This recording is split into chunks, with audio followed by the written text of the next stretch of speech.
Salam değerli əziz izləyicilərimiz, bu günləri sizin üçün çox gözəl bir dənə evin təqdimatına aparacaq. Evimiz şirin evdir, qəşəng gözəl, həyətinə maşın rahatsızlığına daxil olunur. Əsas yola yaxın 160 nömrəli avtobusdan evin arası 5 dəqiqə piyadadır değerli dostlarımız. Şirin suyumuza kimi varımızdır. Qazımız, işığımız, suyumuz. Göstərək çox qəşəng şirincik bir evdir. 3 otaqlı evdir, tam təmirlidir.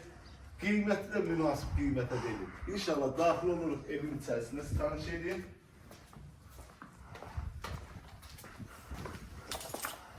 Evimiz koridor plakdeydi. İlk olarak sizi qonaq otağını tanış edeceğim.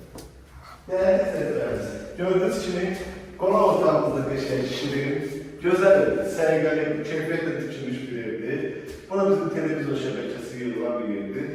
Rahatçılıqla müayinə evlərimiz rahat bir şəkildə yerləşir.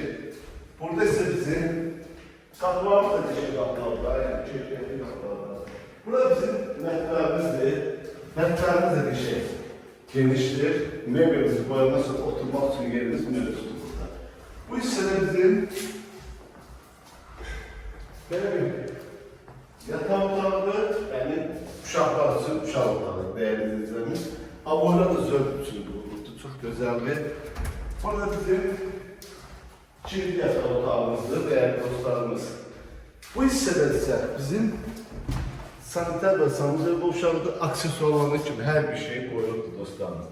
Əziz izləyicilərimiz, bu günləri bu evin təqdimatını biz özümüz telefazdan aparaq ki, sizə tez zamanda təqdimat edək. Evimizin qiyməti 54.000 manata, yola yaxın, məktəbə yaxın ev axtaranları nəzərində 54.000 manata deyilir. İnşallah gələcək ildə real alıcıyla danışıb razılaşmaq olar, amma böyük bir indirim deyil. Yəni gün içində qiymət elə bir qiymət qoyulub ki, tez zamanda satılsın. Allah alanı satanda xeyir versin. Sağ olun, var olun.